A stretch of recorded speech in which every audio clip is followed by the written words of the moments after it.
plano terapêutico, ele vai trazer, muitas vezes, esse contexto de traçar uma rota, né? Eu estou traçando um plano, traçando uma estratégia, uma rota de como eu vou seguir, né, em relação à minha intervenção.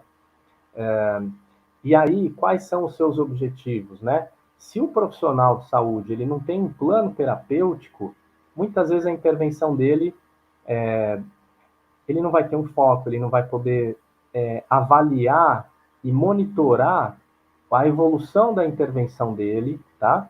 Então, muitas vezes acaba sendo uma intervenção que ela às vezes vai trazendo, ela vai ter resultado no sentido da intervenção que o profissional traz, mas ele vai perdendo focos, né?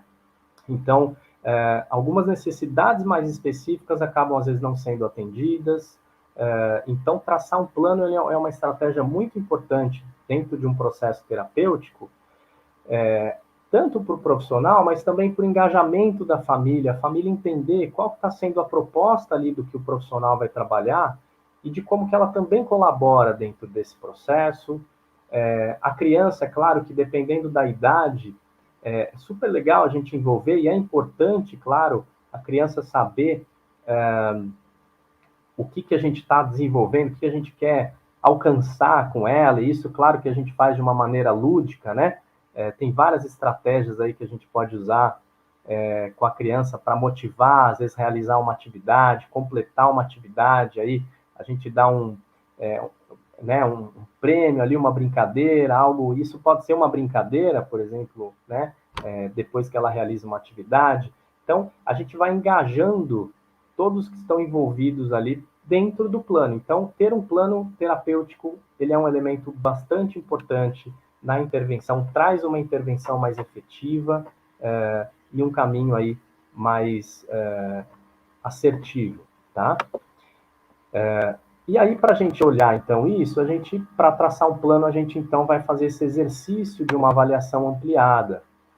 E aí é bacana, né, pessoal, a gente trazer esse contexto, porque no curso a gente quer desenvolver muito com vocês, né, com os profissionais, os terapeutas ocupacionais, esse exercício desse raciocínio clínico aqui, tá?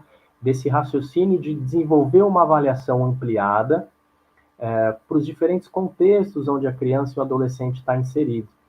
E esse é um elemento fundamental, a gente vai ter algumas aulas específicas aí no curso, né, da pós, justamente para a gente trabalhar cada um desses elementos, como que a gente vai aprofundando, então, a elaboração a partir dessa avaliação ampliada, a gente vai, então, começando a montar e traçar o nosso plano terapêutico, né, um plano de intervenção, ok?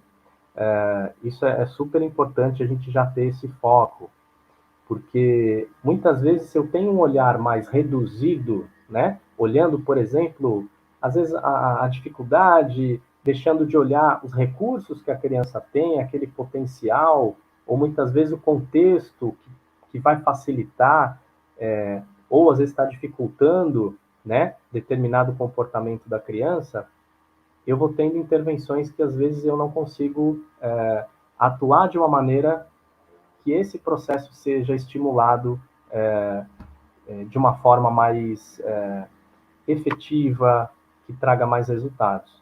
Então, essa é uma proposta que é baseada no modelo da Organização Mundial de Saúde, pessoal, onde a gente vai ver assim que a nossa saúde, ela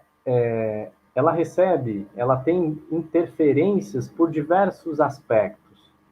Então, se a gente olhar aqui nesse quadro, a gente vai poder pensar que funções e estruturas do corpo é o quê? É o nosso corpo, né? A nossa saúde física. Se a minha saúde física não está boa, isso vai comprometer, com certeza, né, a minha saúde. Então, aqui nesse contexto, a gente vai depois olhar nesse elemento, nessa situação e nesse contexto aí da criança com TEA, quais são essas características que a criança tem, que aí eu volto lá naquele slide do que ela manifesta com mais dificuldade, quais são os elementos ali dentro do desenvolvimento dela que precisam ser mais trabalhados, no desenvolvimento físico, motor, de coordenação motora, como eu falei, essa parte sensorial. Então, esse é um ponto que a gente vai olhar ali. Atividades são essas atividades da rotina, do dia a dia, né? Então, como é que está esse desempenho? A gente vai logo mais passar já um pouquinho mais sobre isso. A participação é como que se dá esse processo de interação na escola, a interação com a família, e os fatores ambientais. Os fatores ambientais são elementos muito importantes aí, que eles interferem bastante na qualidade de vida, né, das pessoas. Isso a gente vê para a gente também, né? Dependendo do ambiente onde eu estou inserido, tanto do contexto físico, né, a estrutura do ambiente, a organização do ambiente, o clima, né, do ambiente. Às vezes, por isso a gente até vê isso, por exemplo, também no contexto educacional.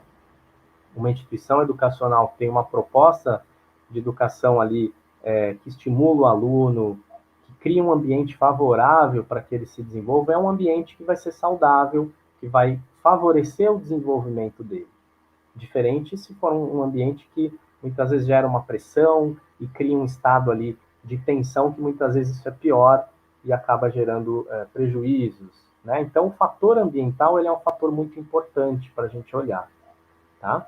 E é um elemento bastante importante dentro de um processo de inclusão, tá?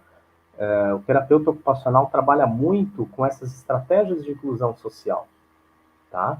A gente vai poder, então, ter um olhar ali bastante cuidadoso nesse contexto.